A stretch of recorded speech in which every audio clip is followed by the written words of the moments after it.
Hey jumpers, Dave here from Crossrope, and I'm excited to bring you an updated perspective on jump rope sizing. And I'll talk specifically about some of the crossrope lengths. So the first thing that I'm hoping to achieve in this video is give you a sense of how to find a good size of rope. And I say a good size, not the right size, because for many jumpers it depends on how they want to jump, what they're looking to achieve. And for most jumpers, they're actually able to get an effective workout with multiple different sizes of ropes. So just remember, jump ropes are not like shoes. They're not like apparel where you can only have one size that works for you. There's pros and cons to each of the different sizes of ropes. Now, the way that we approach sizing at Crossrope is actually very data-based. So if you go to our site or the sizing page and you look at our height recommendations based on rope length, that is based on data points from hundreds of thousands of customers, with the idea that those are the sizes for most jumpers that may otherwise not be certain about what size they'll prefer the most. They can be confident that choosing the recommended rope length for that height range is the same rope length that works for the vast majority of jumpers of the same height. But I want to go a little bit into the pros and the cons of using a shorter and a longer rope so that you can evaluate and make a decision on what sizing you think is going to work the best for you. So today I'm going to demonstrate 4 of our core size lengths. It's a small 8-foot rope, it's a medium 8'6" rope, a large 9-foot rope, and an extra large 9'6" rope. And what I'm looking to demonstrate, I'm just about 6 feet tall, and I can effectively use all 4 of those lengths of rope just with a little bit of adjustment in my technique and my hand positioning. And so I'll demonstrate that shortly, but let's just start with some of the pros and cons of a shorter rope versus a longer rope. So if you go with a rope that is smaller than the size recommended for your height, the benefit is that if you learn the proper and proficient technique with your hands close to your hips when you're jumping, it allows you to maintain a tighter arc and rotate that rope more quickly and more efficiently. So I'll demonstrate real quickly. My hands are really, really close to my hips. That axis of rotation is steady, so my hands aren't moving up and down. I've got to keep it in this precise positioning. And there's not quite as much of a buffer on where the rope arc passes over my head. The benefit of this is that it's very fast, it's very efficient, so if you are oriented around speed and performance and precision, you may decide to try for a shorter rope length than what's recommended by the height range.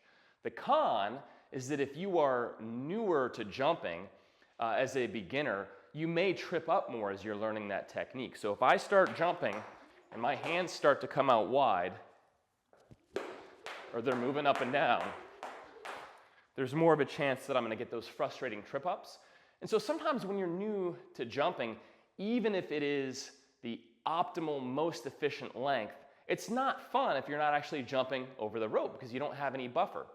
It also makes it more difficult to learn some of the tricks and some of the crosses and side swings that really are a part of the enjoyment of the jump rope journey. So consider that as you're looking at the size that's right for you.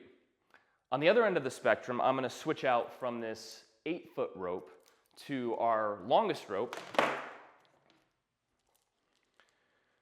which is our 9'6" extra large rope. So again, this rope, the first rope that I used, is a couple sizes shorter than what would be recommended for somebody my height. This rope is larger than what would be recommended.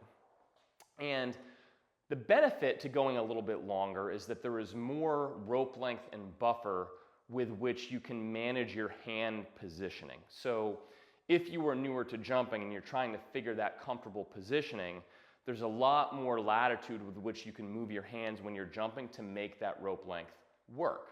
And in fact, a longer rope is not necessarily a bad thing. Boxers in particular are known for using longer rope lengths because they actually want to hold and position their hands higher, and because there's a lot more rope movement and tricks that can be more easily accommodated by having that extra rope length when they're jumping.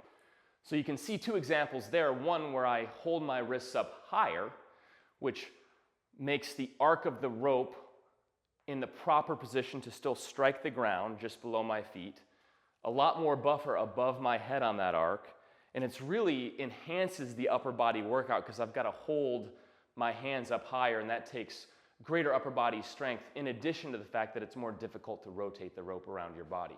Or if you start out being more comfortable with your arms out wide, you're going to get more of a shoulder workout. It is not as efficient of a position, but it doesn't mean that you can't get a great workout with the rope. So the final thing that I'll leave you with is you make a decision on what rope length might be a good rope length for you, is that we have a 60-day exchange and return policy. So at the end of the day, you have got 2 full months to try out the different rope lengths. If it doesn't work for you or if it doesn't feel comfortable in what you were hoping to get out of your jump rope workout, you can always send it back to us free of charge. We've got you covered. It does us no good if our customers aren't able to jump with the rope that they have, and we want to make sure that you're successful with the right length of rope. Here I'll be jumping and demonstrating a small rope.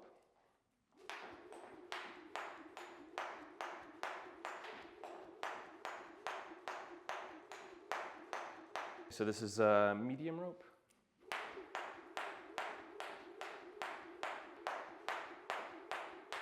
This is a large rope.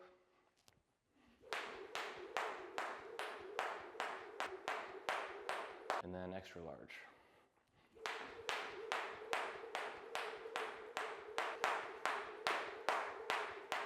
Crossrope's approach to sizing is really based on the data of hundreds of thousands of users.